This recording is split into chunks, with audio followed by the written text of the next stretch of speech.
Salut à tous et bienvenue sur Jab Live pour le 22e épisode de Jabanouk. Jabanouk, votre émission consacrée à la boxe anglaise au noblard. Et je suis avec mes compères habituels. Il y en a un qui est pas mal là, je crois, selon ce qu'on voit. Monsieur Dylan, comment ça va depuis tes vacances?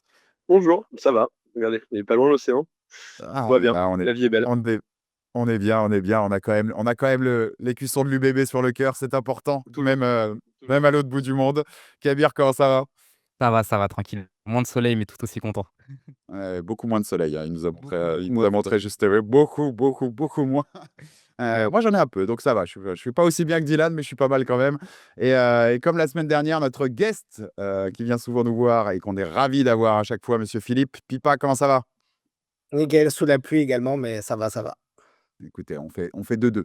Il y a 2 salles, 2 ambiances. Il y en a qui sont bien, il y en a qui sont sous le gris. Messieurs, une émission de débrief, puisque vous avez fait les previews la semaine dernière de ces 2 grosses cartes qui avaient lieu en boxe ce week-end, enfin samedi et lundi. D'abord la carte à Riyad, The Ring 4, et puis lundi au Japon, à Tokyo, avec Tenshin qui tentait de devenir champion du monde. Il y en a un qui a eu plus raison que nous, Kabir, mais on va y revenir juste après. On commence par The Ring 4, on commence par la carte à Riyad qui était très attendue avec 4 championnats du monde au programme. Et vous l'avez vu sur la miniature, on va entamer par le premier débat. Je mets les pieds dans le plat. Bam Rodriguez est-il le meilleur boxeur de la planète? J'ai pas dit le numéro 1 pound for pound, Dylan. Ne t'emballe pas tout de suite, on va mettre de la nuance là-dessus, bien sûr. Mais est-il le meilleur boxeur de la planète sur la pure boxe? Bam Rodriguez, donc Kamikao, Fernando Martinez pour ajouter la ceinture WBA à ses ceintures WBC, WBO et The Ring des Superfly, des Super Mouches. KO à la 10e reprise, donc il passe en 23-0 et 16 KO. D'abord un petit mot du combat, mais ça va ouvrir sur cette discussion sur le pur boxeur. C'est un régal absolu quand même, Dylan, monsieur Dylan. C'est un régal absolu ce qu'on voit avec ce petit bonhomme.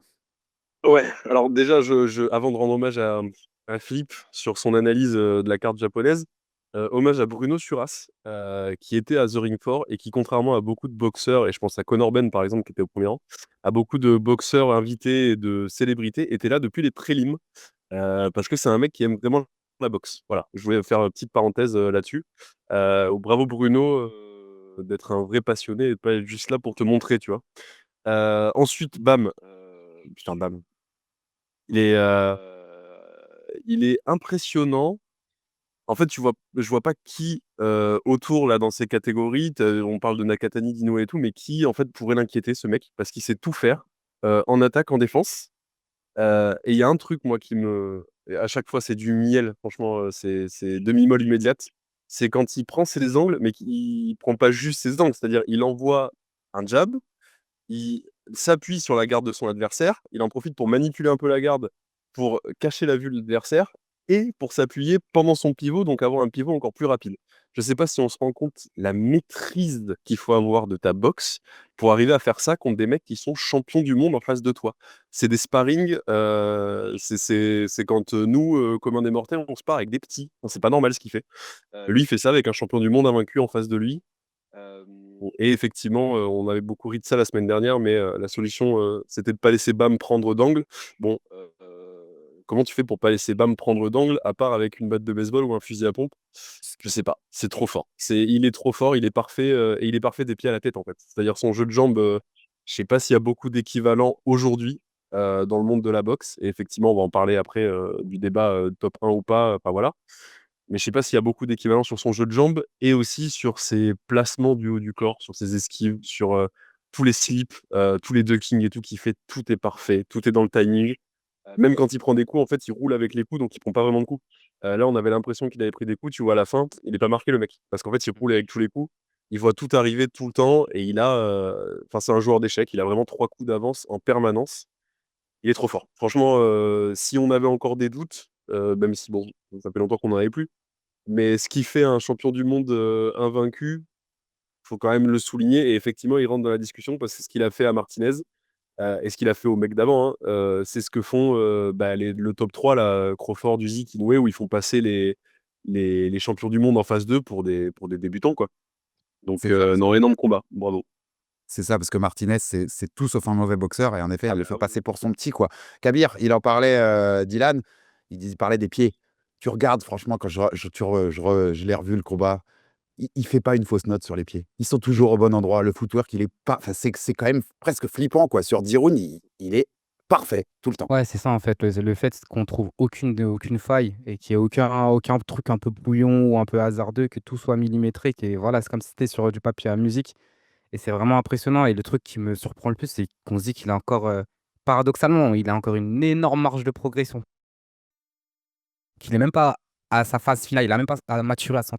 C'est vraiment ça qui est limite inquiétant et on se dit: «Mais déjà là, on se pose cette question-là, mais d'ici 4, 5, 6 ans, quand il aura pris à la fois en maturité musculaire, mais aussi en expérience du ring» et pareil, hein, ça paraît ultra bizarre de se dire, il a pas comme s'il avait pas toute son expérience du ring, mais c'est une réalité. Il en est encore, à très peu de combats pour son palmarès professionnel. Tu dis qu'à ce moment-là, il arrive quand même à délivrer des performances comme ça et encore une fois, face à des adversaires qui sont, largement dans le haut du panier. Et c'est vraiment ça la marque des grands. C'est je sais pas, j'arrive pas des fois je regarde des comparatifs même dans d'autres sports. Quand tu vois, je sais pas, un Lionel Messi, un Ronaldo, R9, à une époque, en fait, tu vois, il met à l'amende des gens qui sont c'est le top niveau, en fait. Et tu te dis: «Mais quand ça a l'air facile face à des gens d'un aussi haut niveau», pour moi, c'est ça la marque d'un grand sportif, très largement et là, en l'occurrence, d'un très grand boxeur. Et ouais, comme tu le dis, hein, sur la partie footwork, c'est impressionnant, mais moi, c'est surtout, ouais, la partie défensive qui m'impressionne. La capacité à switcher d'attaque à défense, capacité à contrer, on le voit avec la séquence de KO qui est juste parfaite, en fait. Et toi-même, derrière ton écran, tu le vois pas venir. C'est normal que le boxeur en face, il finisse par terre et il finisse KO, totalement KO. C'est que la vitesse d'exécution, le coup d'œil, le timing qu'il faut pour sortir ce coup-là, à ce moment-là du combat, forcément, tu vois. Et juste un petit point pour rentrer dans le détail, qui m'a un peu dérangé, c'est lors de l'interview post-fight, où justement, beaucoup de gens savaient que, enfin, la majorité, je pense qu'il était favori à 99%. 90% peut-être voyaient le KO. Mais dans l'interview, il y a deux trois choses qui m'ont dérangé. C'est déjà le fait qu'on dise: «Mais pourquoi tu l'as pas mis KO plus tôt?» Déjà comme si c'était, aussi simple déjà de mettre KO quelqu'un. En l'occurrence, en plus, Martinez, donc un gros manque de respect vis-à-vis de l'adversaire. Et aussi le fait de, voilà, de pas apprécier sa boxe et de simplement rechercher du KO alors qu'en fait, finalement, même si le combat il était allé en 12 rounds, j'aurais même aimé qu'il en fasse 15 parce que c'est vraiment 15 rounds de pure boxe avec, une belle performance qui est délivrée au bout et donc c'est pas grave si, le KO il est fait au round 10. Je préfère même un KO round 10 qu'un KO round 2 de la part de Bam donc voilà, c'était une performance parfaite et choquante parce qu'en fait, on se dit que c'est que le début donc pressé de voir la suite. J'ai bien que tu aies parlé de cette séquence du chaos parce qu'en effet, la défense, elle appartient à l'attaque, en fait. Enfin, Tout à fait. c'est tout dans un même mouvement. Pipa, tu l'as tweeté, il fait tout bien, hein. Il fait tout bien, Bam, hein. Ouais, ouais, c'est le meilleur élève de la promo. Il sait tout faire. Genre, il y a pas de le prof, il sait pas quoi dire. Genre, il est meilleur que le prof, limite. Est-ce qu'il sera meilleur que Chocolatito? Est-ce qu'il l'est? C'est un grand débat, tu vois? Mais c'est vraiment son fils spirituel, pour le coup. Pour ceux qui ont vu la carrière de Roman Gonzalez, qui est pas encore terminée, mais bon, qui est vraiment, vraiment en fin de carrière. Il a vraiment repris toutes ses gammes mais les a amplifiées, en fait, parce que le volume qu'il met aussi, c'est méga impressionnant. Et souvent, les combattants qui ont beaucoup de volume ont un peu de gâchis, ce qui est logique. Et lui, personne ne le mentionne assez, mais il est d'une précision chirurgicale. Il manque pas un coup. Et ça, c'est parce qu'il est toujours dans la meilleure position, en fait. C'est toujours lui, dans n'importe quel échange que tu peux me prendre de n'importe quel aspect du combat. Et je te mets au défi de mettre un screenshot où c'est lui qui est en position vulnérable et son adversaire qui est dans la meilleure position. Quasiment 90% du temps, c'est lui qui est devant. Juste avant d'analyser un peu plus, je vais revenir sur deux trucs que Kabir a dit. De toute façon, le broadcast de The Ring 4, c'est une catastrophe. Oh là là, Et c'était juste pour mettre une catastrophique. petite balle dans la tête rapide, le manque de respect constant pour, les combattants. Mmh. Même nous qui avons chié sur Heini un peu en rigolant et tout, genre ils en parlaient comme si le mec était incapable de prendre un jab et de survivre, genre comme si c'était, ils avaient pris un mec dans la rue qui allait affronter Norman Voilà.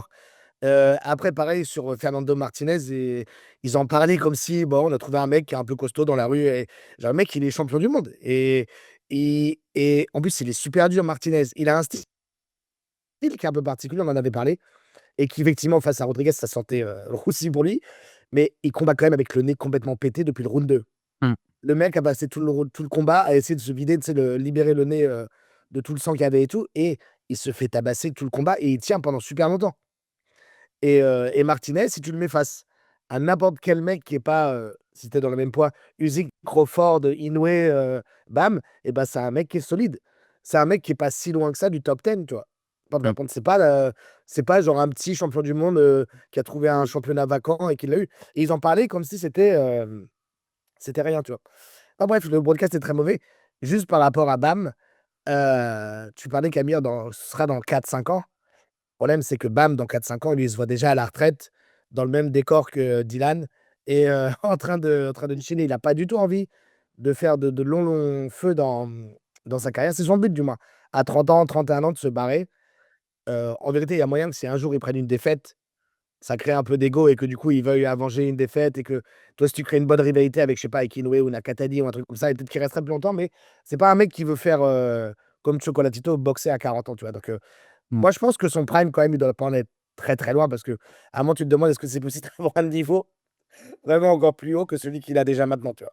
Bah ouais, c'est bizarre parce que même sur à l'interview post-fight, il est pas très content hein, finalement parce qu'il a loupé la naissance de son enfant. Et tu vois qu'en fait, la boxe, là, il est déjà dans la phase de pas lassitude, mais tu sais, il est au top et il se dit, bon, bah écoute, je vais continuer à aller à leur casser la figure, mais c'est pour de l'argent.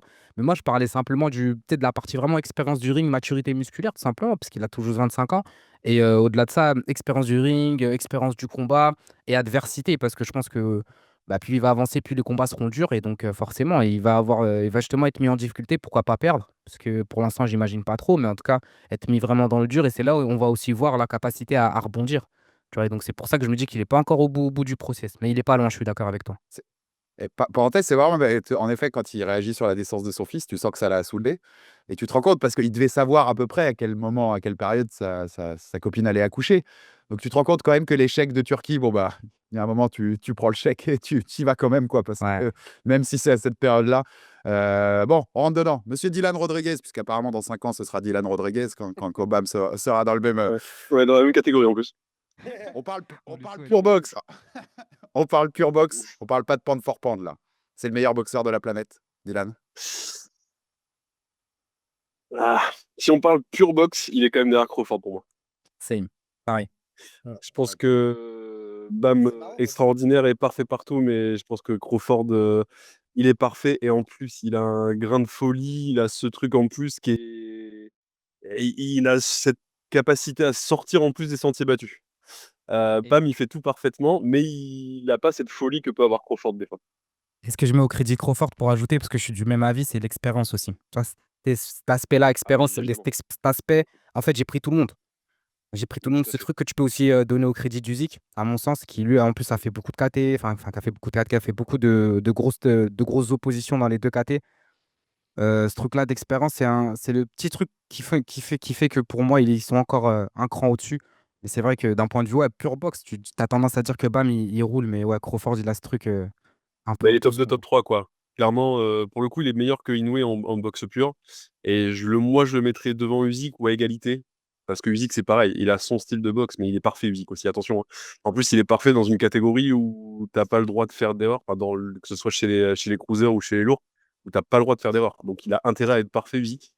Euh, et si le mec, Usyk a affronté tous les meilleurs lourds et des gros, gros, gros cogneurs et qu'il a jamais pris un down, je te dis, c'est qu'il est parfait à chaque fois pendant les 12 rounds, pendant le temps que ça dure du moins. Et Bam, enfin, ouais, en fait, Bam, il est parfait, mais il y a Crawford, pour moi, il a ce truc en plus, il a ce truc qui lui est propre de folie, des fois, des trucs qui nous sort où c'est pas juste parfait, c'est nouveau, en fait. Et je pense que pour moi, Crawford est juste un cran au-dessus. Et après, avoir, encore une fois, moi, je suis d'accord avec Kaby, on en parlera dans 5 ans pour le coup, hein. Parce que là où le bas blesse, c'est que je pense que par contre, Bam est meilleur à 25 ans que Crawford ne l'était. Ah, ça, c'est Et sûr. ça, tu vois? Donc, il est meilleur que Usyk n'était à 25 ans, certainement, et certainement que Inoue était à 25 ans. Enfin, je pense que Bam n'a pas beaucoup d'équivalents, même dans l'histoire de la boxe, tu vois? À cet âge-là, ouais. Mais de toute façon, on pinaille. C'est là que c'est marrant cette conversation, c'est qu'on pinaille sur quatre génies de toute façon. Mais je pense qu'on va être 2-2 là, parce que pour moi, c'est le meilleur. Philippe, je t'ai vu tweeter, je sais que tu partages cet avis. Et pour moi, ça se joue avec Inoue sur la pure boxe technique, sur quand je reprends la parole de Philippe, sur qui est le meilleur élève, qui est meilleur que le prof. Après, le grain de folie de Crawford, je l'aime aussi, mais techniquement, je vois ces deux là au-dessus. Et oui, pour moi, c'est Bam. Ah ouais? Il fait tout bien. Il y a pas un moment du combat où tu te dis, tiens, il y a peut-être un truc. En fait, le délire, c'est comment tu trouves des défauts à ce mec-là. Il n'y en a pas. J'ai du mal. Faut mettre des vrais mecs en face aussi. Enfin, des vrais mecs vraiment le plus top du top du top du top niveau. Je pense que cette question-là, on peut se la reposer après le fight contre Nakatani C'est ou contre Inoue. c'est peut-être ça où on va. Je te donne la parole, puis pas direct, mais c'est peut-être ça où on va avoir la nuance aussi entre ces analyses-là. Je pense qu'il a affronté des mecs top quand même. Et tu vois, Usyk, t'en parlais en lourd, Dylan, il y a aussi en cruiser, il a affronté des sacrés tueurs, Oui, Usyk. pareil, hein. Il y a des excellents boxeurs, tu vois, c'est pas pour dire que dans les grosses KT, il n'y a pas des excellents boxeurs, mais moi, je suis toujours de l'équipe, je pense qu'on diminue le niveau de certains mecs parce qu'ils sont petits et parce qu'ils n'ont pas Malheureux, ça. et parce qu'ils ont pas le gros côté cogneur des grosses catégories. Mais j'ai eu ce débat cette semaine avec des gens sur Twitter où on me parlait de Beterbiev, Bivol, tu vois, parce que moi, je l'avais déjà au-dessus en pound for pound, mais et on me donnait l'opposition de ces mecs-là de temps en temps. Et on me parlait par exemple de Smith.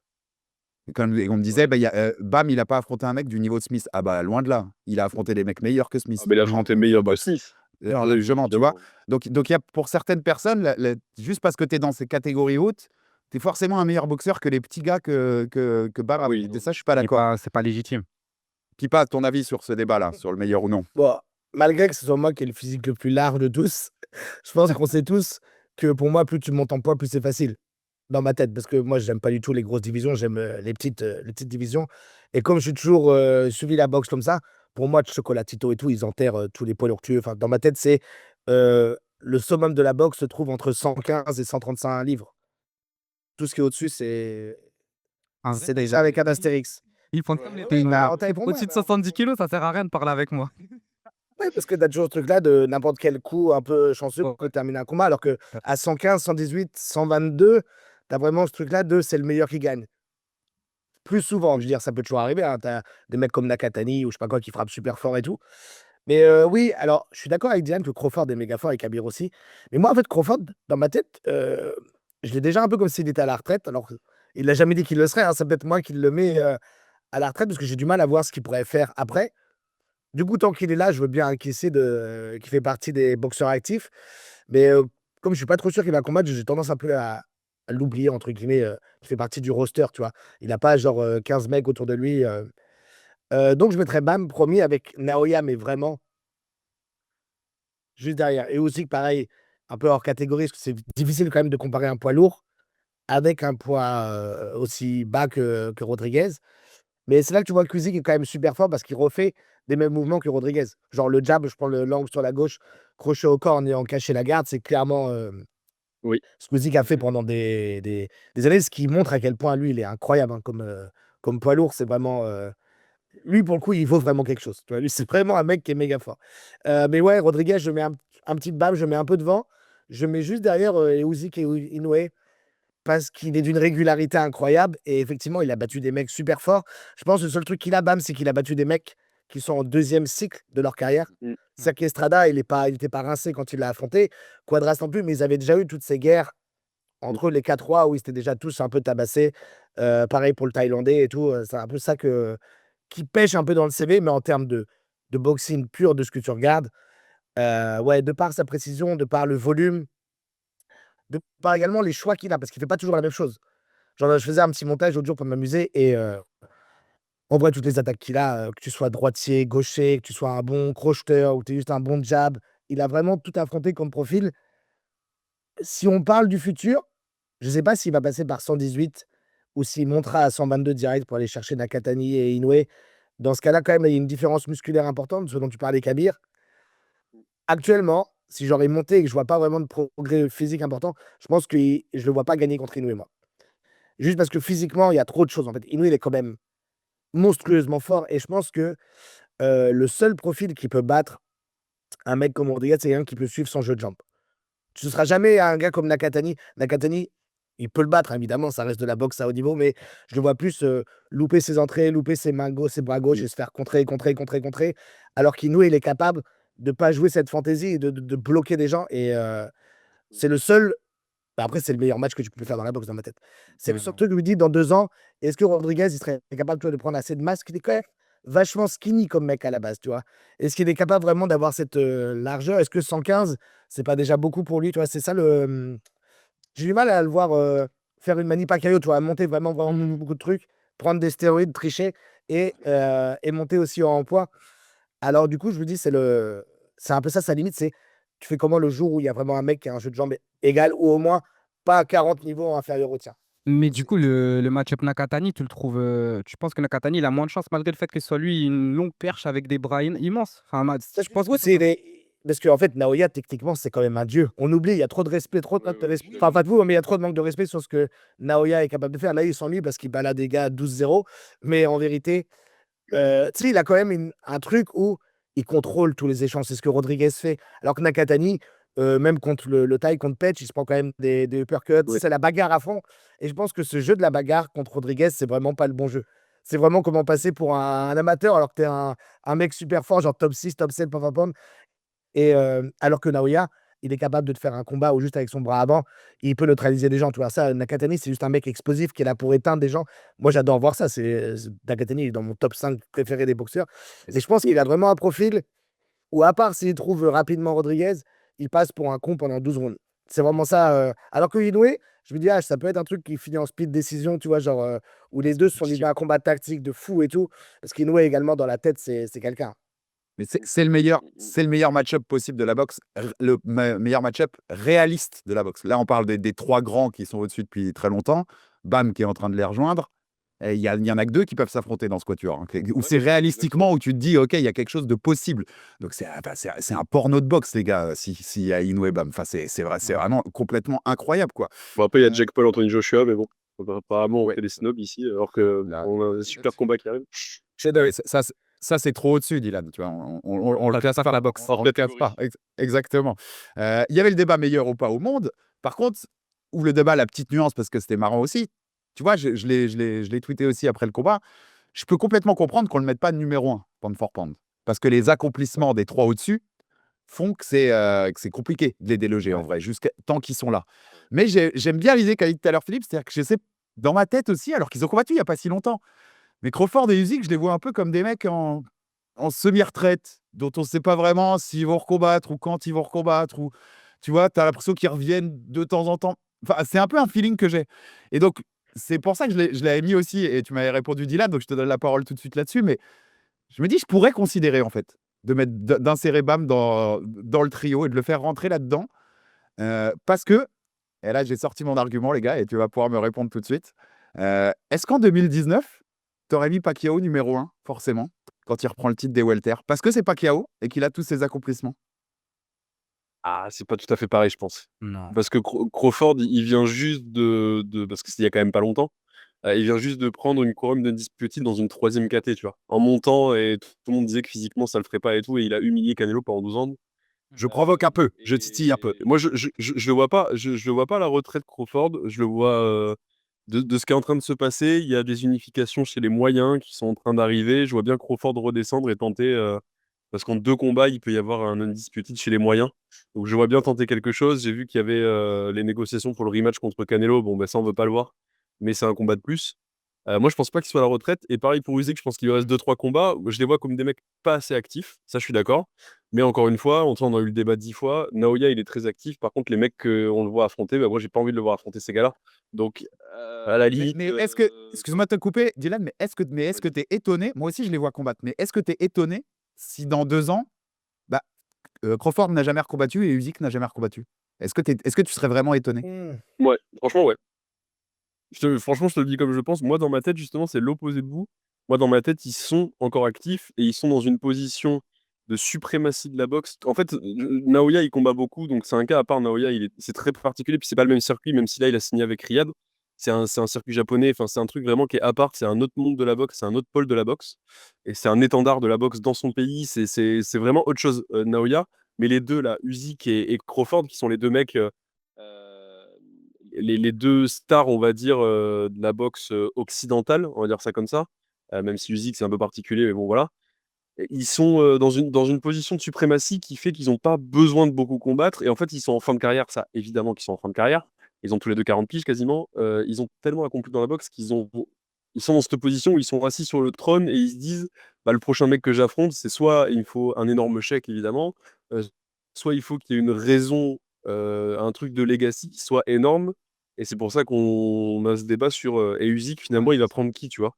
Heu et pareil pour Crawford. Crawford, s'il prend Janibek, bah, s'il bat Janibek, c'est extraordinaire comme accomplissement, c'est un truc de fou. Mais ça résonnera, à quel point ça résonnera, tu vois? Parce que bon, Janibek, personne ne le connaît, en dehors des aficionados. Et alors que Naoya, c'est encore autre chose. Et du coup, pour moi, Bam, il peut passer devant Naoya, parce que Naoya, ça fait un moment qu'on ne voit plus contre des adversaires de très haut niveau. C'est des champions du monde, etc. Mais Naoya, il a tellement lavé, et c'est pas de sa faute, hein, il a lavé les catégories et il est 10 km au-dessus de la compétition, donc il est pour rien. Et tant qu'on lui amènera pas Nakatani ou Bam, bah Naoya, il continuera à humilier des gars, les pauvres, qui ont rien demandé, qui se retrouvent dans le ring avec lui et qui pourront rien faire, tu vois. Et pour moi, sur l'adversité récente, je pense que Bam peut avoir un débat à dire bon, ben, je rentre dans le quatuor, en fait, et peut-être même que je rentre troisième. Et la prochaine fois, et si Naoya bat Nakatani, bah, il repasse troisième, voire deuxième, voire premier. Enfin, en fait, le, maintenant, il y a un vrai top 4 pound for pound, et Bivol qui combat plus, du coup, bah, pour moi, il sort du top 4. Qui combat plus, qui a 2 magnifiques combats contre Beterbiev, mais en plus, qui avant ça, pareil, a pas une opposition digne du top 3, tu vois. Donc je sais pas, pour moi, Bam, il peut pas être considéré comme premier parce que Usyk et Crawford, ils en ont trop fait là. Et surtout Crawford. Pour moi, la Crawford, jusqu'à ce qu'il parte à la retraite, il a cimenté sa place de premier largement. Et Usyk, je vois pas comment tu peux le. Enfin, encore une fois, moi, ma définition de pound for pound, c'est le truc par rapport au poids. Donc Crawford, qui a fait des sauts de catégorie, qui est champion du monde dans 5 KT, qui est undisputed dans 3 KT différentes, et là, qui a sauté 2 KT d'un coup. Qui a été battre en plus un gros super middle, et Usyk qui a fait le jump ultime puisqu'il est passé de cruiser à la catégorie, en ce moment c'est des géants, des titans, les super lourds, qui va battre Fury 2 fois alors qu'il fait 16 centimètres et 30 kilos de plus. Je sais pas comment tu peux l'enlever du classement du top 2 pound for pound, tu vois. Et Naoya a peut-être un peu plus, mais c'est pas de sa faute en fait, encore une fois, Naoya, mais il a peut-être moins d'adversité là dernièrement, tu vois. Donc Bam peut se placer là-dedans.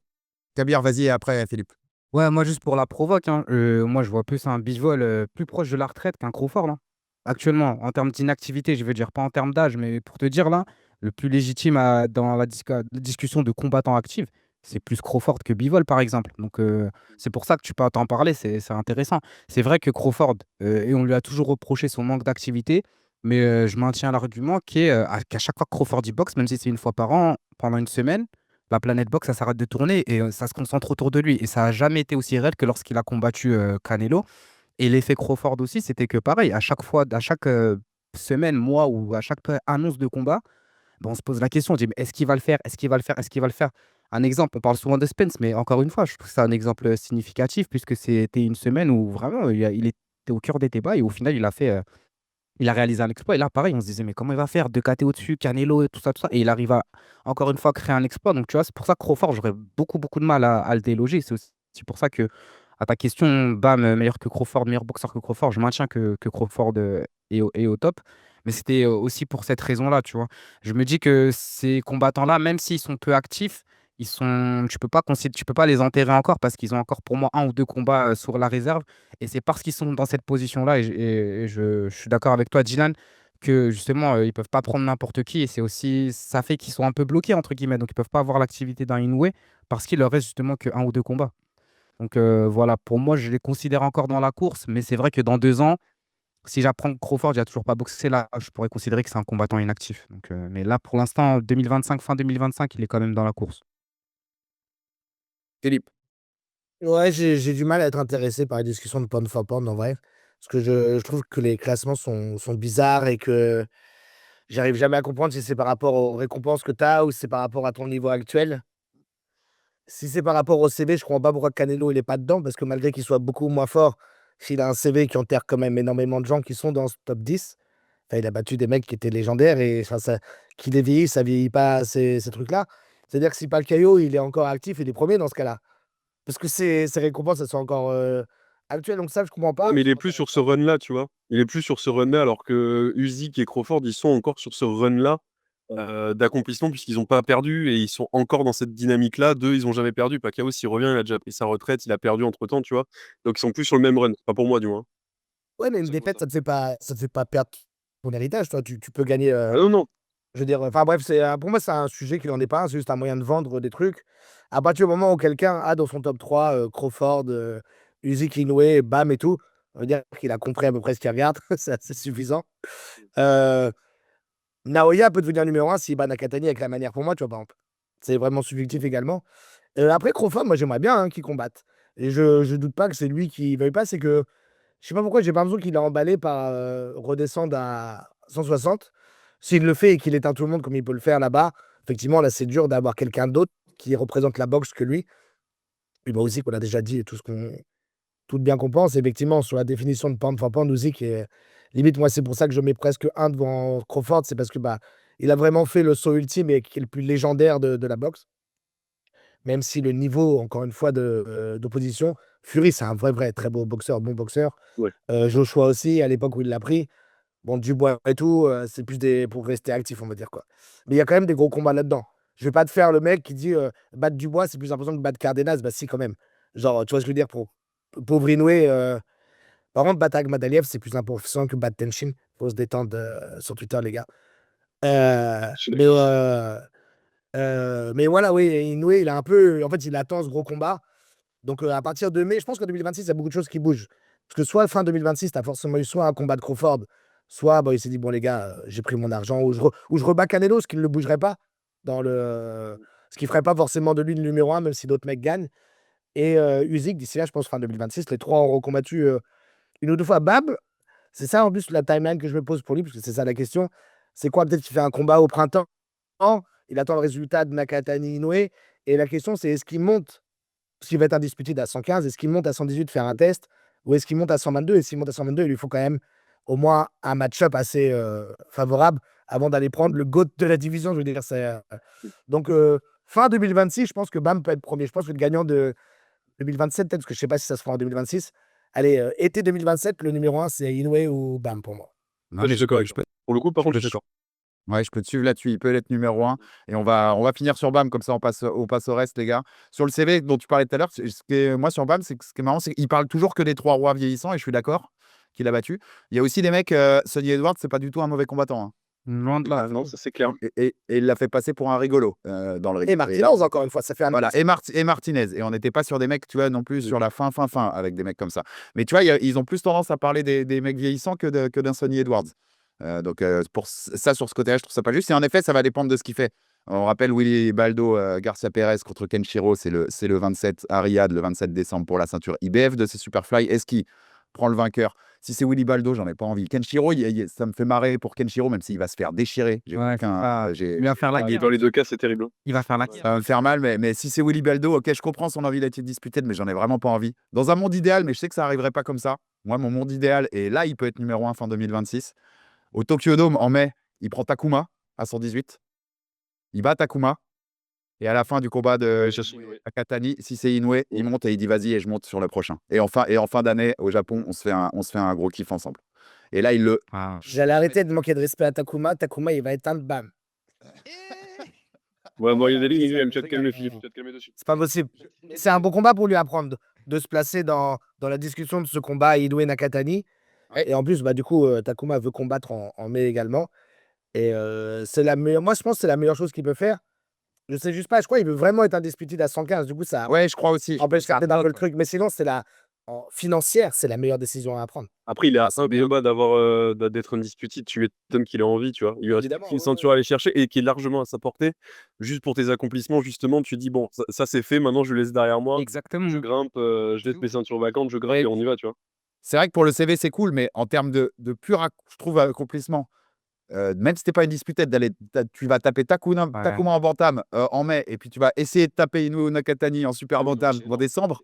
Si jamais tu y arrives, même si je mettrais Inoue favori comme Philippe, mais si jamais tu y arrives, là, t'es numéro 1 fin 2026, en fait. Puis, il y a de l'année, t'es il y a plus de débat, bien sûr. Oui, je mets Inoue favori et je mets Naoya face à Bab, bien sûr. En tout cas, à suivre, et c'est un plaisir de suivre la carrière de ce bonhomme en train, qui est peut-être déjà à son prime, comme disait Philippe, ou pas loin, mais en tout cas, on va encore kiffer quelques années, même s'il l'apprend à 30 ans, comme il l'a sous-entendu. Ça va être encore un kiff pendant au moins 5 ans de voir ça. Sur la même carte, les gars, Devin Haney, qui met une décision unanime à Brian Norman Jr. Je pense que c'était le combat, on en avait parlé en preview, mais qui nous intriguait aussi un peu. Nouveau champion WBO des welter, champion dans une 3e catégorie, on rappelle. Puis pas, il a juste fait mieux les choses que ce qu'il a fait avant, quoi. Ouais, Et Norman ne fait pas un beau combat. Oui, voilà. Ouais. Mais alors, si je dis du mal de Norman, on va me dire que je déteste Haney à point de jamais lui donner du crédit. Donc, je vais d'abord donner du crédit à Devin Haney avant de critiquer un petit peu la performance de son adversaire. Donc oui, je remercie les gens en commentaire qui ont commenté qu'on était un peu dur sur Devin Haney et tout. Oui, il y a une partie, je disais, on trollait un petit peu, mais il y a également une partie réelle que ses performances étaient extrêmement mauvaises les 2 dernières surtout. Oui. Et en fait, il y a peut-être un truc sur Haney que j'avais un peu oublié, enfin que j'avais pas pensé, c'est que monter en poids, ça lui ferait plus du bien que du mal. Là, à 147, j'ai trouvé vraiment costaud, vraiment balèze, vraiment sûr de lui, contrairement au combat d'avant qui était catastrophique. Et il a quand même fait pas mal de très bonnes choses, même si c'est pas le combat du siècle, hein, on soit bien d'accord. Mais il s'est quand même amélioré sur certaines choses, mais il y a une séquence qui me fait tellement rire dans ce combat. Je crois que c'est au 2e round. Norman Junior, il essaye d'avancer avec son jab et son crochet gauche, qui est sa meilleure arme, qu'il a beaucoup trop utilisé, c'est ça le problème de ce combat. Et enfin bref, du coup, il feinte le jab, il arrive avec son crochet du gauche. David Haney, il le voit, il prend un pas en arrière, il bloque avec le bras droit le crochet de Norman, et puis il le contre avec un crochet du gauche parfait. Et là, je me dis, ah ouais, David Haney, en fait, par moment, ça peut être cool. Je te jure, 3 secondes plus tard, la séquence qui suit, Norman, malgré qu'il soit secoué, il continue sa pression.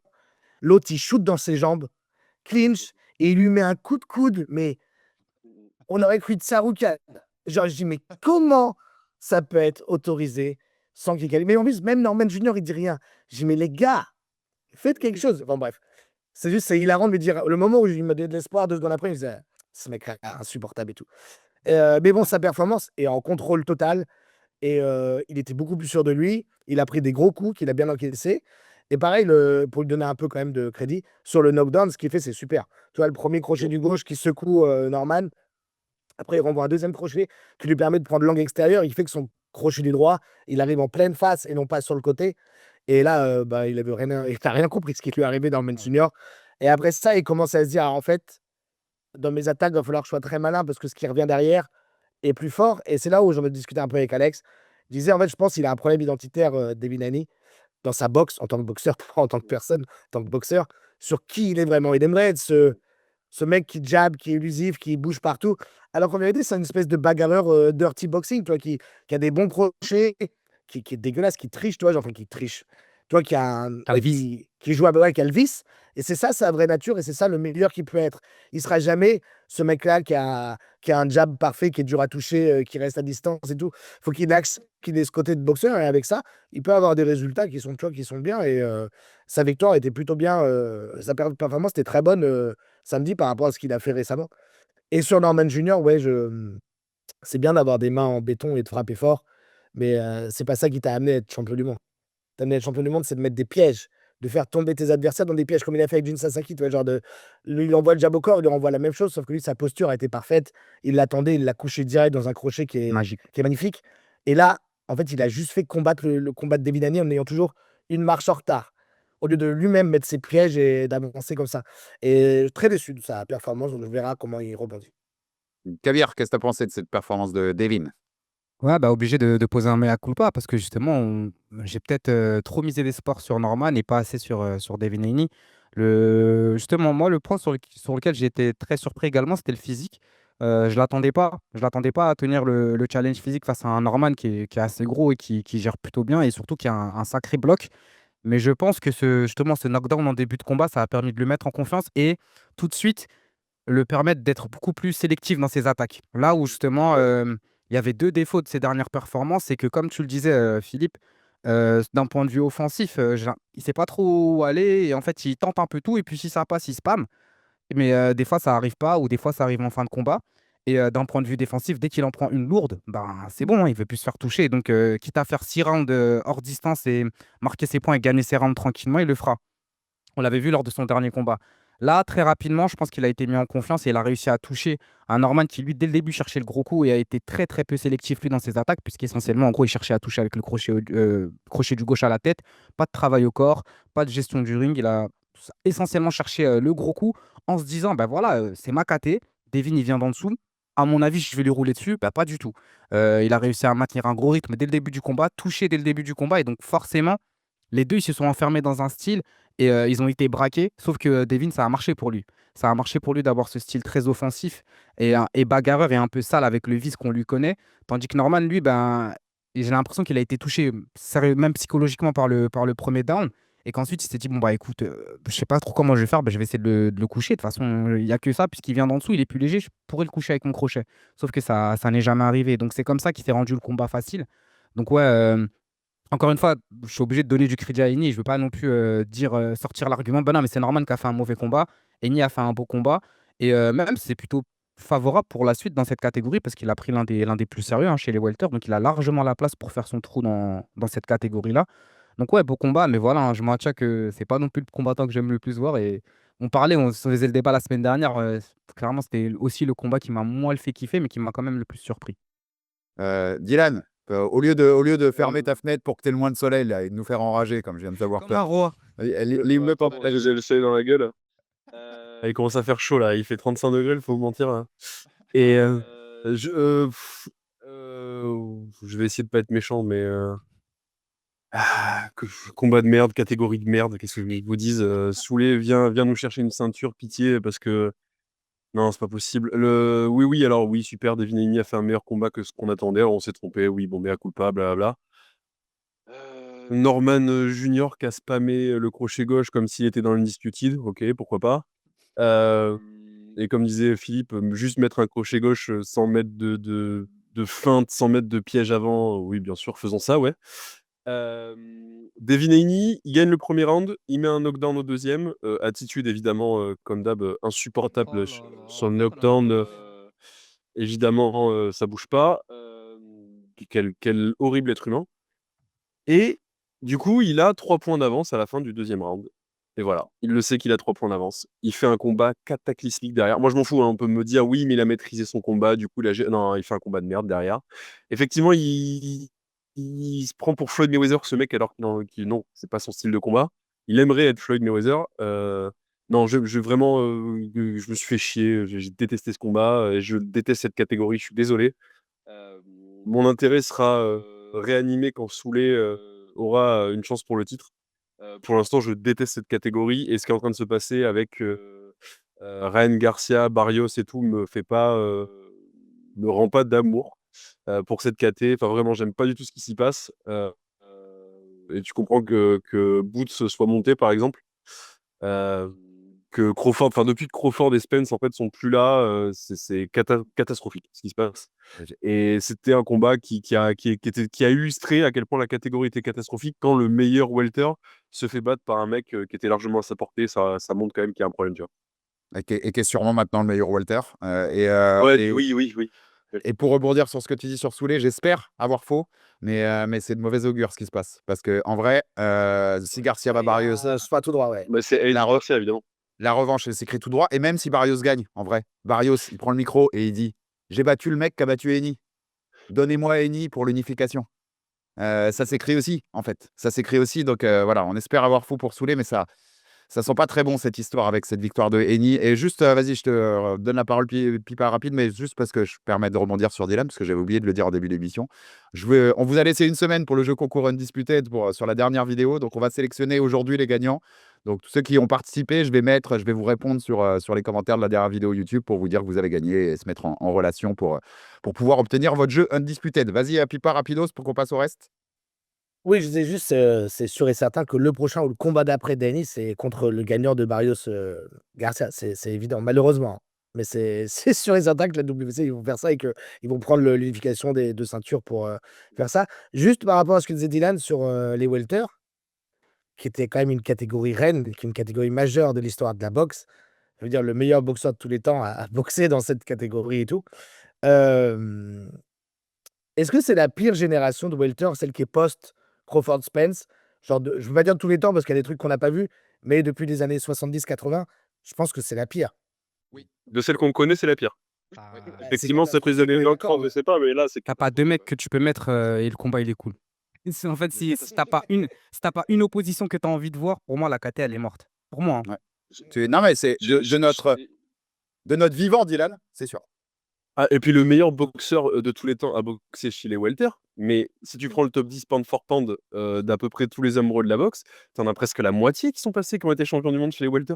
Effectivement, c'est une des catégories C'est un reines, passage obligatoire. des catégories glamour de la boxe, là, ce qu'on appelle. C'est une des catégories glamour. C'est pas là, en ce moment, c'est catastrophique. Et effectivement, la montée de Boots, Crawford qui s'est barré, Spence qui est plus là, Porter qui a pris sa retraite et tout, ça fait qu'en fait, tous ces mecs-là, bah, du coup, ils ont laissé un creux derrière et effectivement, il n'a pas été remplacé. Là, tu regardes les 4 champions du monde, waouh, c'est dur, hein! Ah, c'est C'est très vraiment dur dur, hein! et il y a pas Soulé et Papo, moi j'en aurais rien à secouer, hein, mais Pareil, pareil, absolument rien à secouer en ce moment à l'heure où on parle, hein. Il pareil. y avait par contre, il y a un combat qui était vraiment très cool. Abdullah Mason, Sam Knox. On en avait parlé, on avait prédit un combat, qui pouvait être J'avais dit très Fight of fun. the Night. Ouais, bah, tu avais bien raison. Abdullah Mason, ce qui rend PDCRD. qui fait tais-toi Philippe. Arrête tes conneries. Abdullah qui prend sa décision unanime sur Sam Knox, qui est le nouveau champion WBO des légers, le plus jeune champion du monde actuel de la boxe à 21 ans avec son bilan de 20-0. On avait des questions, hein, souvenez-vous, ce qu'on avait dit, Kabir. On cherchait à voir si Abdullah, dans l'adversité, il saurait être là. Bah, il a été là, parce que Knox, il a fait un super combat. Ouais. Il lui en a mis des belles, mais Abdullah, il a eu du répondant, bah, du haut de ses Ouais, 21 ans. tu as eu la meilleure version Nox face à la meilleure version d'Abdullah et tu vois en plus qu'il a une belle marge de progression parce qu'il est tout jeune et donc franchement c'est un combat qui a tenu ses promesses et plus encore puisqu'il nous a donné de très beaux signaux pour la suite. Donc content parce que c'est le bon gars qui a gagné, pas comme le combat précédent. Et donc voilà, ça nous donne de belles perspectives hein, pour la suite et il a fait une magnifique performance sans rentrer trop dans le détail de la technique. Mais moi je trouve que globalement c'était surtout encore une fois là où on l'attendait sur la partie résilience par rapport au rythme et au gros time, enfin au gros rythme et au gros volume d'attaque que Nox allait imposer et aussi à sa capacité de remiser, de contrer, qu'il a été vraiment au-dessus. Il a réussi à gagner les rounds. Il y a eu des rounds assez compétitifs, mais au-delà, il s'en est sorti au-dessus de la bataille. Et franchement, super performance. Et à tout juste 21 ans, pareil, hein, on peut se faire plus ou moins la même conclusion que Bam, toute proportion gardée. Se dire qu'en gros, il y a une marge de progression sur encore 4-5 ans. Et que pareil, lui, bah, il va prendre en poids. Lui, il est parti aussi pour être dans la discussion des pound for pound parce que naturellement, il va grossir, il va prendre de l'expérience et il va prendre du poids. Et donc, il va tranquillement pouvoir faire son chemin aussi hein, dans ces petites catés-là. Donc, je suis très content pour lui et un beau boxeur. Vraiment très content qu'il soit aussi exposé dans une carte comme celle-là. Oui, Dylan, moi, il a été même encore meilleur que je pensais qu'il pouvait être, en vrai. Pareil. Il m'a et je me rendais compte et je pense qu'on se rendait tous compte de son talent, de ses qualités athlétiques et de ses qualités de boxeur. Et là, effectivement, moi, j'attendais vraiment ce combat parce que Sam Knox, c'est quand même, je l'avais vu combattre au York Hall, Sam Knox, c'est une bûche. C'est un mec qui te rentre dedans, il prend des coups, il en a rien à foutre. C'est une bûche et c'est un vrai bon boxeur, c'est pas juste un brawler. J'attendais avec impatience de voir ce clash de style et voir comment Abdullah Messon pouvait répondre à un mec qui allait lui rentrer dedans non-stop pendant toute la durée du combat, qui allait pas reculer quand il prenait des coups et que même si tu le touchais durement, même s'il devait aller au tapis, peu importe, il se relèverait et il continuera à avancer, il continuera à avancer et il te toucherait obligatoirement au bout d'un moment parce que c'est beaucoup de volume, beaucoup de pression et effectivement, il a beaucoup touché. Abdullah Messon, il était quand même marqué, hein. Il y a eu des rounds où, Abdullah Messon s'est fait déborder, il a pris des vrais coups durs et c'est là où tu vois aussi les très grands champions. Le gamin, il a 20 piges, il combat contre un mec, qui en a 28-29, qui a à peu près le même nombre de combats pro que lui, qui est invaincu aussi, qui est au niveau championnat du monde aussi. Hem et en fait, il recule pas, quoi. C'est-à-dire des fois, il se fait bouger, il a des moments vraiment il a des vrais temps faibles. Mais je vais faire une analogie avec le rugby. En rugby, tu as toujours dans un match, tu as des temps forts et des temps faibles. Et il faut être capable de ne pas encaisser de points pendant tes temps faibles. C'est un peu ça l'idée. Et là, je trouve que c'est exactement ce qu'Abdullah Messon a fait. Pendant ses temps faibles, il a été capable de prendre de la distance. Il a été capable de se remettre à niveau. Il a jamais, même quand il s'est fait bouger, il a réussi à pas se retrouver vraiment en danger. Et ça, c'est très fort. Surtout à 20 ans, parce que ça, c'est des trucs qui viennent avec l'expérience normalement, plus qu'avec le talent. Et moi, il m'a bluffé. Encore une fois, ses qualités athlétiques et ses qualités de boxeur, on les connaissait et on les a vues à nouveau. Mais là, on a vu en plus que mentalement, même si on avait déjà eu une réponse sur son combat, alors pas le précédent, celui d'avant, où il prend un down premier round et finalement il gagne par KO au deuxième. Et là, on a vu qu'en fait, mentalement aussi, il était impressionnant, qu'il était solide et qu'en fait, c'était un champion du monde, ce gamin. Voilà, c'est un champion du monde. Donc là, il a une ceinture maintenant qu'il le prouve. Mais c'est un champion, c'est un vrai champion. Et je pense effectivement, je suis d'accord avec Kadir, il est très loin de son prime, lui, pour le coup. Parce que son prime musculaire, c'est dans 8-9 ans. Hein. Il a du temps. Même son prime de boxe, il a encore 4-5 ans avant d'apprendre encore ce qu'il y a à apprendre. Et ça veut dire que là, à partir de là, potentiellement, il va faire que des combats pour le titre. Donc que des combats de très haut niveau. Donc il va apprendre plus vite que n'importe qui. Je pense qu'effectivement, lui, il va très vite être dans des discussions de grandeur parce qu'il a tout ce qu'il faut. Et je pense que c'est les sports de la boxe américaine aussi dans ces KT-là et sur cette génération-là, parce qu'on parle de KT où on nous a, je vais rester poli, on nous a embêtés pendant des années avec cette histoire de 4 rois et de tanks et de Shakur et de machin et de trucs et de bordel là. Bah lui, il arrive et je pense que pour le coup, bah, tout le monde plus ou moins dans ces KT-là est à sa portée. Hein. Honnêtement, même à 20 ans, moi j'aimerais bien faire un fight avec Shakur. Hein. Honnêtement, voilà. Hein. Et beaucoup plus sérieux qu'un Keishon Davis, par exemple, qui était le mec qui avait la ceinture avant. Enfin, je pense qu'il a un vrai potentiel, en effet, d'être le symbole de la boxe américaine. Pipa, tu veux dire un mot sur la performance d'Abdullah? Ouais, en plus, on parlait des welter qui sont un petit peu vides en ce moment. D'ici quelques années, toi, il peut monter de 2 catégories et rendre un peu cette division plus intéressante en espérant d'autres personnes de sa génération ou à peu près de sa génération qui se retrouvent à cet endroit-là. Et toi, moi, je viens, tu peux être un welter à 24 ou à 25 ans, tu vois, un truc comme ça, et rester, toi, 5 6 ans dans ces eaux-là et faire un truc sympa. Ouais, ouais, très bonne performance, puis mentalement, effectivement, très costaud. Comme il a 21 ans, il y a quand même beaucoup de choses qu'il peut améliorer dans sa boxe et qu'il améliorera, je pense. Il a des mauvaises habitudes comme, des choses sur lesquelles il se retombe un peu. Moi, il y a 2 points, comme on a dit beaucoup de bien de lui, je vais dire un peu de mal, enfin de choses à améliorer, je trouve, pour lui. C'est qu'il utilise beaucoup trop son bras arrière en uppercut dans la poche et à la fois, c'est une arme redoutable parce que quand il le mixe avec au corps, c'est peut-être l'un des plus beaucoup actuels de la boxe qu'il a. Cette espèce de mix, uppercut à la tête et au corps derrière parce qu'il fait énormément de dégâts avec, ça fait reculer son adversaire, ça lui crée de l'espace pour reset et tout. Enfin, et puis il le fait, heu On a perdu Pipa. Ah oui, je croyais que c'était moi qui buguais. Non, c'est Abdullah Mason, il a envoyé un uppercut là quand il a entendu un défaut sur lui là. Ah ouais, moi j'ai un mauvais uppercut. À J'ai un mauvais distance. uppercut. Regarde bien. À distance. Philippe, est-ce que tu es avec nous? DDoS. Philippe. Knockout. Il y comptait là. ouais, attends 2 secondes, je regarde, tu Ah, m'entends ou c'est pas? bon. On est T'es de bon. retour, t'es de retour. Termine. Ouais, C'est le wifi de l'hôtel, c'est vraiment une catastrophe. vas-y. Et ouais, je disais oui, je parlais de son uppercut du bras à gauche, arrière, je veux dire, qui fait qu'il peut également être repoussé et reculé et également être mis dans des positions vulnérables. Donc pour le futur, c'est bien qu'il l'apprenne à l'utiliser à bon escient et pas constamment. Mais bon, ça, c'est un truc jeune, tu as une arme de fou, pourquoi tu la spammerais pas? Et mais c'est un truc qui serait intéressant à regarder dans 3-4 combats, voir comment il met en avant cette arme ou non. Et le deuxième truc, c'est que par contre, son jeu il a un bon mouvement de tête parce qu'il bouge son buste, mais à mi-distance, il s'en est mangé des linéaires, hein, des attaques linéaires. Et ça, c'est juste un tout petit truc. Il a tendance à vouloir contrer, donc il attend un petit peu l'information. Et des fois, il est un petit peu trop attentiste. Et du coup, bah, c'est ce qui a fait que Nox pouvait revenir par moment où il avait gagné genre 2 minutes du round. Il avait pris beaucoup de momentum. Et bah, comme il se mangeait ça, ça relançait Nox. Il n'y avait pas besoin de grand-chose pour déjà être remotivé. Du coup, voilà, c'est juste 2 petits détails qui, j'espère, il les verra et arrivera à les corriger. Parce que là, dans ce cas-là, si tu corriges ça, c'était un vrai problème pour beaucoup de gens dans les 10 ans qui arrivent. Et je vous fais pas rebondir qu'on avance sur le reste, les gars, mais sur l'avenir. Tu t'en parlais, Dylan. C'est vrai que c'est une caté où il y a Shakur Stevenson, champion WBC, Tank Davis, champion WBA, mais Tank. À l'heure où on parle, quand même, tu n'as aucune notion de ce qui peut être l'avenir de Tank. Hein. Tu sais même pas s'il va recombattre en vrai de vrai. Hein. En prison bientôt, lui. Ouais, non, mais voilà, j'ai un vrai doute. Moi, je suis la WBA. Il y a un moment, je te destitue tout ça. Hein. Enfin, tu vois, c'est quand même très bizarre. Il y a Raymond Morotala contre Andy Cruz. C'est le 24 janvier pour la ceinture IBF. Ça peut être intéressant, même pour Andy Cruz, très intéressant. à moyen terme, même pour Abdullah, pour une unification, pourquoi pas. Le prochain sur puisque c'était une ceinture vacante après Keishon Davis, après l'épisode Keishon Davis. Donc le prochain sur la liste, WBO, c'est un combattant qu'on connaît peu, mais ça peut être très fun contre Abdullah. C'est l'Argentin Alan Abel Chavez. C'est 21-0, 18 KO, 24 ans. Je pense que c'est un peu feu d'artifice ce combat si tu l'as. Moi, j'adorerais Floyd Scofield. Un jeu de jeune invaincu américain. Je crois qu'il a 23, Scofield, ou un truc comme ça. Invaincu aussi. Il n'est pas classé WBO, donc c'est chiant. Par contre, il est numéro 1 WBA. Donc si la WBA m'écoute, on destitue Tank. On met Scofield pour un titre, et puis s'il le prend, bah, on essaye de réunir les deux.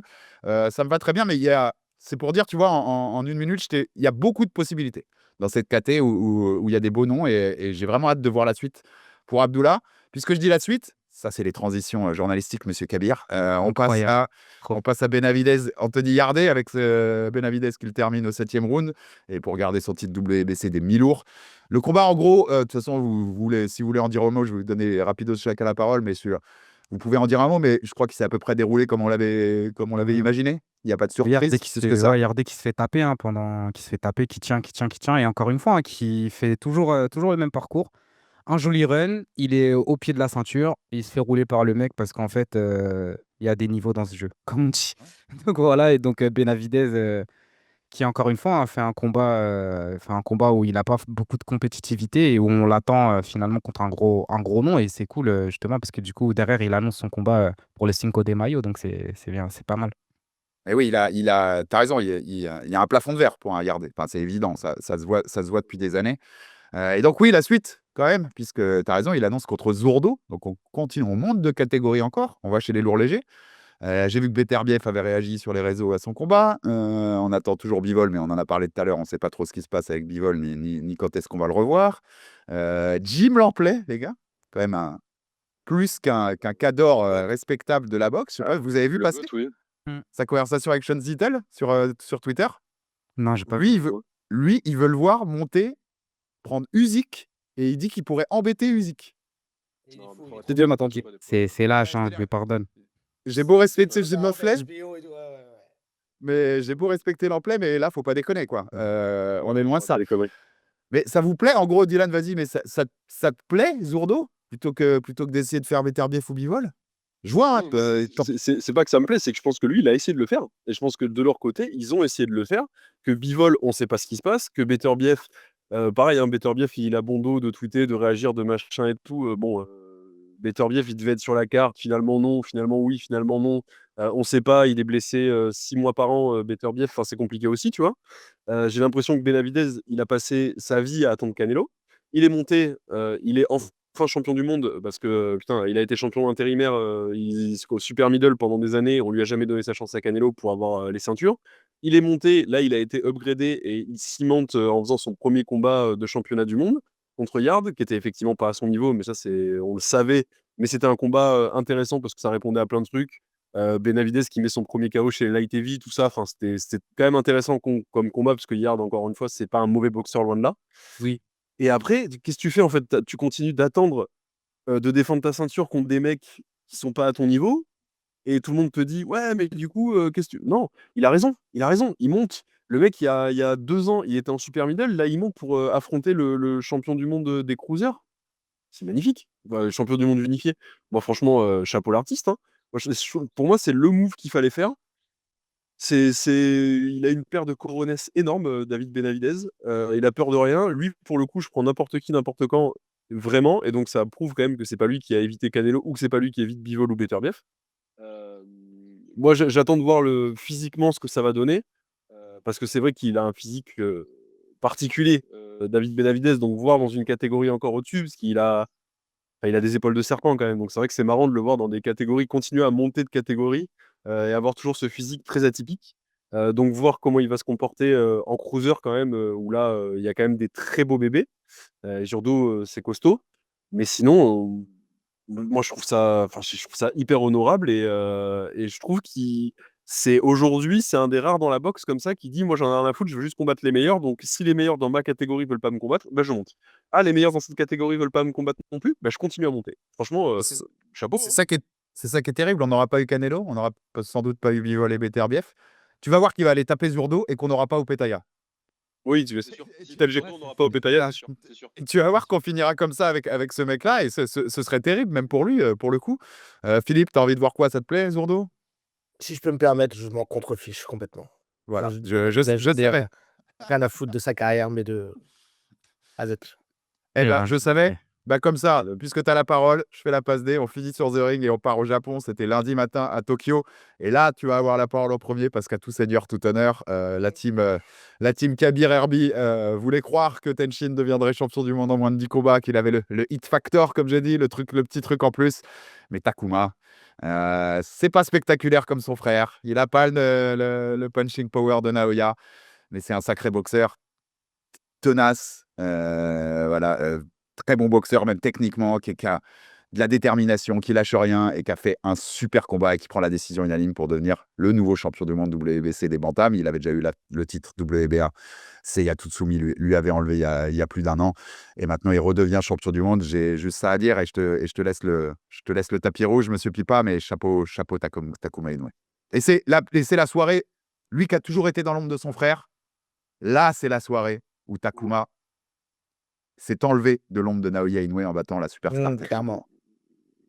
Vas-y. Ouais, super soirée de boxe, d'ailleurs, même sur la carte et tout, avec Tsuboy qui a fait le taf. Quadras qui prend sa retraite, au passage, félicitations pour sa carrière et tout, parce que même s'il était très âgé, ça se voyait dans le combat, il a quand même eu une carrière incroyable. Je veux dire, il a perdu que contre des mecs qui sont tous des légendes dans leur sport, et lui en est une également. Juste un gars en dessous des autres, mais il est vraiment une très belle carrière, donc félicitations à lui. Et pour oui, Takuma Tenshin, du coup, déjà d'une, l'ambiance était incroyable. Et ça, je suis trop content que ce soit sur RMC parce que Baba, comme c'est un connaisseur et tout, il a vraiment donné le cadre pour que les gens comprennent qu'au Japon, il y a les fans de boxe et il y a les fans de kick. Et les deux, c'est pas qu'ils peuvent pas se blairer, les deux types de fans, mais ce sont pas les mêmes. Tu vois, nous en France, par exemple, les fans de MMA vont aller voir de la boxe, du kickboxing, du Muay Thai, on vous suit un peu tout. Au Japon, les fans de boxe suivent la boxe, les fans de kick suivent le kick. Et donc, Tenshin qui vient en boxe pour challenger l'un des frères du dieu du truc, c'est vraiment vu pas comme une offense, mais comme un vrai challenge. Et donc, tu voyais que la salle était complètement acquise à Takuma, malgré que Tenshin soit la star du pays, tu vois. Et donc, bref, tu voyais que Takuma, à l'entrée du combat, il était tendu, nerveux comme il n'y a pas, et qu'il y avait vraiment de la pression sur ses épaules, alors que Tenshin était décontracté. Ouais, voilà, c'est je viens, bonjour, je suis là, c'est moi. Je viens célébrer. S'il savait ce qui arrivait après. Enfin, bref. Et encore, tu vois, la boxe, c'est toujours dur de faire des prédictions. C'est ça que je suis pas. J'aime bien faire des prédictions parce que j'aime bien essayer de deviner ce qui va se passer, mais pariez pas sur ce qu'on dit. Parce qu'en fait, Tenshin, il aurait très bien pu éteindre Takuma au round 1 ou 2. Et là, je passe pour un con aujourd'hui. Vous me dites, bah alors, elle est où la technique, elle est où le truc, l'adaptation? Parce qu'il a quand même ça en lui, Tenshin, que son bras gauche, il est extrêmement dangereux. Pour couper le combat un peu court, c'est que malheureusement, lundi matin, il était un peu que juste un bras gauche. C'est-à-dire qu'une fois que Takuma il a chopé son timing du cross, une fois qu'il a réussi à couvrir la distance et le faire travailler à l'intérieur ou même retravailler à l'extérieur, là, c'est devenu très difficile pour Tenshin. Alors, C'est ça le problème, parce qu'après le 2, tu peux te dire, mais Tenshin est très, très, très bien parti. Dès que Takuma s'adapte à partir du 3, c'est mort parce qu'il n'a pas d'autre arme, en fait. Il a annulé. Takuma s'est adapté, Tenshin ne s'est pas adapté. C'est tout. oui, Tenshin a déroulé Takuma a déroulé son game plan, mais tout à l'heure, on parlait des coronets de Benavidez. Takuma, il en a quand même parce qu'il y a sacré niveau de pression sur lui. Les 2 premiers rounds, ils sont catastrophiques. Je me suis dit, bon, on va lui laisser du temps, tranquille, il faut y croire au projet et tout. Et effectivement, dès qu'il est rentré au round 3 et qu'il a commencé à faire ce qu'il fait naturellement, de bouger énormément, de mettre des femmes, de travailler au corps, de revenir, je suis dit, ok, c'est bon, il est dans le combat. À part s'il se prend un zig ou Ikizag, ça devrait être tranquille. Et après, effectivement, tous les rounds qui suivent, c'est une variation de boxing. Et là, il lui a enseigné une leçon Ouais. à Tenshin. Vraiment, Tenshin, il n'a pas vu le jour. Pour le défendre, il a fait du mieux qu'il a pu avec les armes qu'il a. Mais tu vois qu'en boxe, pour lui, c'est difficile le jeu de jambes de suivre. Surtout que Takuma, quand même, pour lui donner beaucoup de respect, c'est un chat, hein. Il est vraiment, vraiment super agile sur les esquives. Ça peut partir à la dernière millième de seconde, il arrive à esquiver. Et plus il esquive à la dernière seconde, plus il peut te contrer derrière et tout. Donc Tenshin, encore une fois, c'est ce que j'avais dit dans la preview, il a essayé de rester propre. Dire, ok, je contre avec mes armes linéaires, sauf que là, c'était pas assez. Il avait trouvé le uppercut du bras gauche qui dérangeait un peu Takuma, sauf que Takuma a commencé à le contrer avec son crochet du droit et il l'a touché 2-3 fois assez sévèrement. Donc Tenshin s'est dit, ok, bon, cette arme-là, on me l'a annulée également. Donc j'ai plus grand-chose à part ma rage et ma colère. Tenshin, il aurait pu perdre un point également, parce que les balayages, ça suffit 1 fois, 2 fois, 3 fois. Au bout d'un moment, ça fait beaucoup. Mais c'était effectivement cette frustration, c'était encore plus de confiance pour Takuma. Et donc voilà, même si par moment, il a quand même un peu relevé le niveau, Tenshin, globalement, le maître d'orchestre, c'était Takuma et il a fait ça pendant 12 rounds très, très, très, très bien. Donc voilà, il s'est pris la leçon que je pensais qu'il allait se prendre. Maintenant, Tenshin, il a tout le monde devant lui. Il lui reste plus qu'à voir s'il va étudier ce qu'il s'est pris. Et s'il étudie ça, ce que Kabir avait mentionné dans la preview, si jamais ça arrivait, c'est qu'il a pris une leçon d'humilité, mais également de boxe pure. Oui. Et que s'il en retient des leçons, il pourrait être un adversaire redoutable dans le futur. J'allais te lancer sur ça, Kabir, mais d'ailleurs, il a évoqué sur les réseaux, voilà, je vais grandir, machin, mais il y a aussi beaucoup de leçons à tirer pour Tenshin et c'est pas fini. Ouais, je Déjà pense que encore. c'est le point qu'il faut souligner, hein. On se rend compte que, ouais, voilà, là, en termes de maturité, même si Tenshin, justement, on le décrivait beaucoup comme un combattant finalement, on se rend compte que quand on rentre vraiment dans de la boxe pure, bah, il y a des limites à tout le talent et que le travail, forcément, le travail et l'expérience, quand depuis que tu sais marcher, on t'apprend, en même temps qu'on t'a appris à marcher, on t'a appris à envoyer un jab, forcément que tout talent que tu peux avoir face à toi, si tu arrives à maintenir, justement, à passer la pression qu'il a réussi à passer après les 2 rounds, je parle de Takuma et ensuite, dérouler ton plan un peu comme un algorithme, hein. J'ai trouvé très, très, très méthodique Takuma pendant tout le combat. Au début, je pense qu'il a eu la pression et c'est pour ça qu'il s'est un peu fait, bouffer les premiers rounds parce que lui, c'est un combattant aussi qui démarre à l'observation. C'est pas un combattant du show, c'est aussi ce qui lui a valu cette position-là, dans sa carrière. Au-delà de son frère, c'est aussi un combattant qui est pas forcément un mec, qui va aller à la guerre, qui va chercher le KO round 2, round 3. Donc, il s'est fait un peu secouer au début par Tenchin, là où nous, on s'attendait, mais ensuite, très rapidement, bah, il a fait comme un jour normal au travail. C'est-à-dire que, bah, attends, c'est un algorithme. Si quelque chose marche, je le fais. Si quelque chose marche pas, je change. Si j'essaie de l'annuler au maximum, je sais qu'il tape fort de la gauche, bah, il compte que sur ça en plus. Et en plus, il se frustre. Et en plus, il se fatigue parce que j'ai travaillé au corps. Bah, je vais continuer, je vais continuer, je vais continuer. Bah, je gagne un round, puis un autre, puis un autre. Et puis, petit à petit, il s'est rendu le combat facile et il est arrivé à la décision. Donc, je pense que Takuma, il a fait le combat parfait. Il s'était mis énormément de pression, on en parlait pendant la preview, il voyait ça vraiment comme le combat à faire. Heu, Au-delà de l'ombre de son frère, je pense même qu'il représentait, tu le disais justement, tu sais, la boxe japonaise, en l'occurrence, et que voilà, il se disait: «Je peux pas perdre contre un mec qui vient du kick». Limite, c'est un peu ça. Et il a réussi à faire le taf, mais par contre pour Tenshin, on le rappelle, hein, il est même à moins de 10 combats, donc en fait, c'est ultra, ultra, ultra prometteur pour la suite. C'est une défaite qui va être formatrice. Je pense qu'il va réussir à rebondir de ça et puis même ça crée un narratif avec toute une histoire de potentielle revanche, pour ensuite, créer la rivalité avec le frère. Enfin, il y a plein de belles choses qui arrivent. Je pense que j'étais trop rêveur et j'ai voulu, avoir, une belle fin, mais je pense que cette, décision et ce combat au global, il me satisfait tout autant. Donc, ouais, très, très beau combat de Tenshin. J'étais rêveur comme toi, Kabir, mais tu as raison, il y a une histoire de rédemption maintenant à écrire. On sait qui c'est aussi. Dylan, des réflexions que tu vas avoir sur ce combat-là, et après, je ferai les dernières conclusions avant de boucler cet épisode, les gars. Ouais, bah, en fait, je pense que j'avais vu, moi, le côté X Factor de Tenshin, vraiment de combattant ultime qui savait à peu près tout faire à partir du moment où c'était dans un ring. Et en fait, c'est marrant parce qu'effectivement, comme disait Philippe, les 2 premiers rounds, Tenshin, tu te dis: «Ah oui, quand même». Et en fait, il y a vraiment eu un truc de les mecs en kick, ils ont l'habitude de combattre sur 3-5 rounds max. Et tu Takuma en face qui a l'habitude de combattre en 10-12 rounds et du coup qui sait prendre son temps et qui sait observer, qui sait qu'il a du temps pour remonter et qu'il a du temps pour élaborer une stratégie et pour trouver des failles et cetera. Et il l'a fait et il l'a fait très intelligemment et je pense vraiment, mea culpa parce que je pense que j'ai sous-estimé le boxing IQ de Takuma, à mon avis. Et j'avais pas vu ce scénario-là venir. Sur le côté, Takuma va être dans l'analyse. Après, ils ont hyper bien travaillé évidemment avec le papa Inoue et avec, certainement Naoya. Donc il y a quand même une belle équipe autour de lui. Mais ouais, j'avais pas vu venir comme ça de Takuma qui, très intelligemment, comme disait Kabir, va réussir à petit: «Ah ouais, mais là ça passe. OK, bon, bah, donc il tente que son bras gauche. OK, bon, bah, au bout d'un moment, j'ai compris, je vais le contrer. OK, alors là, il y a un uppercut, je peux le contrer avec le crochet droit» et on insiste et on insiste et en fait, Takuma, il a imposé son style de combat. Il a amené Tenshin exactement où il voulait l'emmener. Mmh. Et effectivement, c'était pas dit dans les 2 premiers rounds où tu te dis: «Bon, bah, il y a un monde où ça va vite malheureusement». Mais en fait, c'est vraiment il a démarré comme un mec du kick où tu as pas trop le temps, de prendre des informations parce que c'est toujours très court, ouais, c'est 3 ou 5 rounds.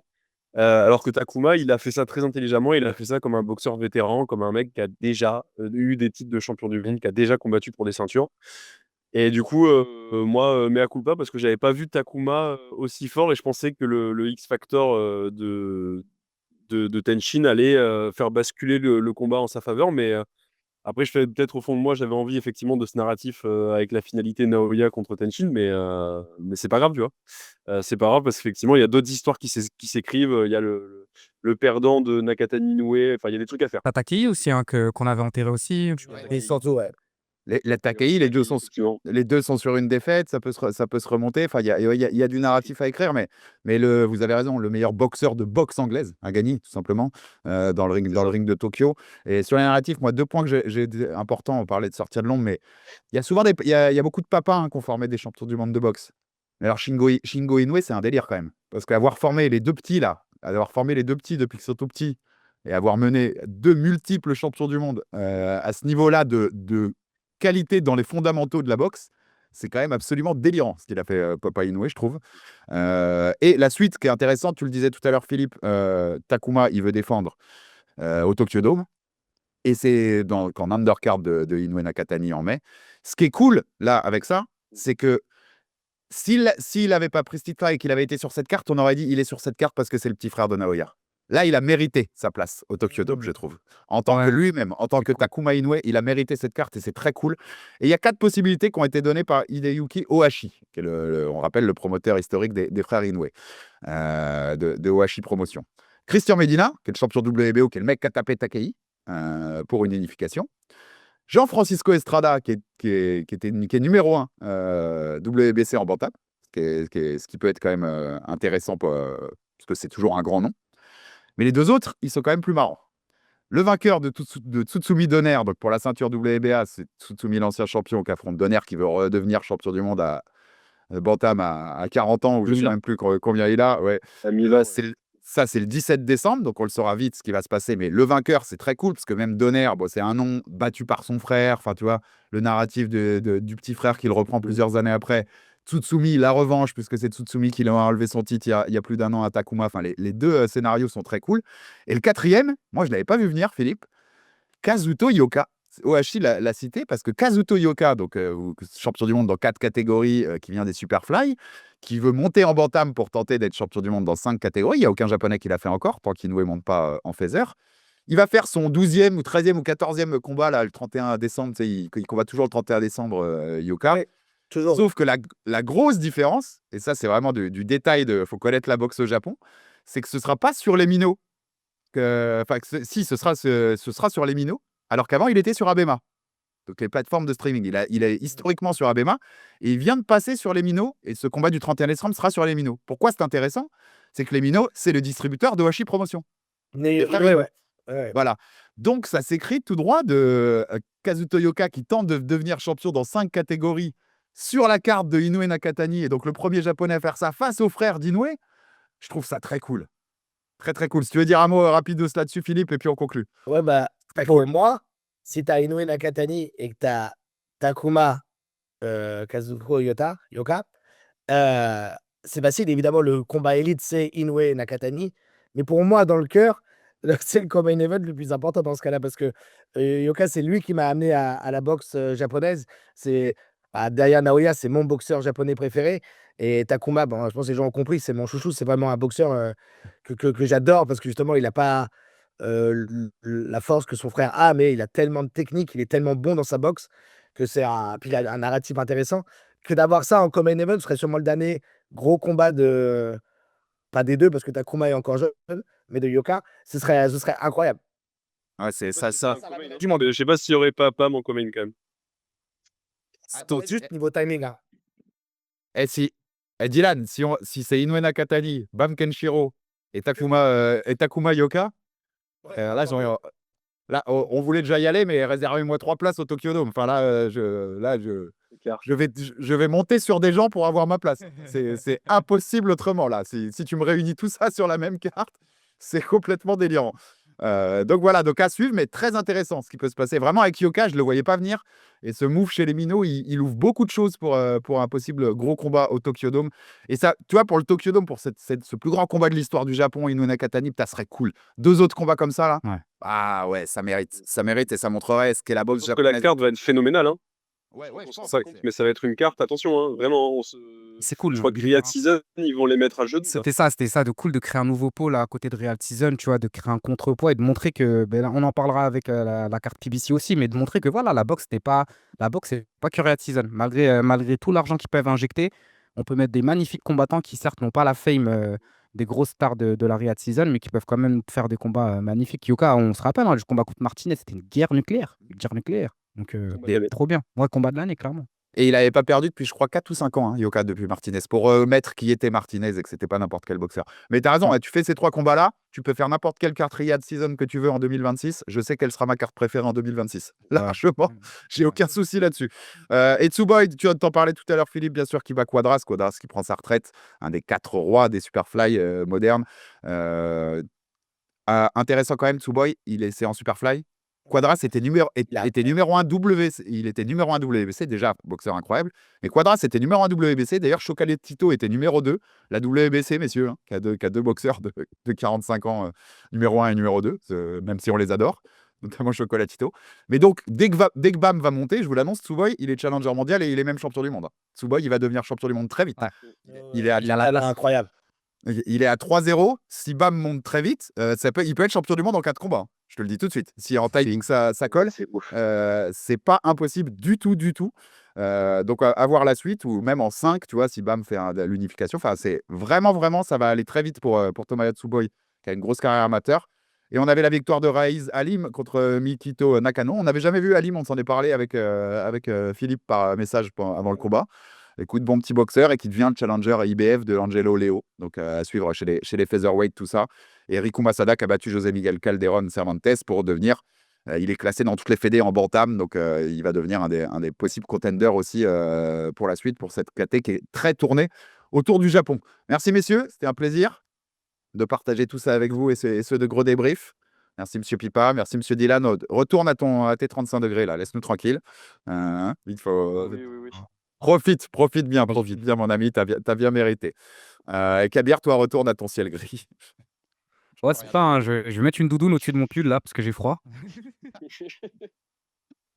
Exactement. Moi, je tourne la tête. Non, toujours pas un nuage non plus à 10. Écoutez, je vais pouvoir en profiter aussi. Même si j'ai pas les températures, même si j'ai pas la température de monsieur Dylan. Merci, les gars.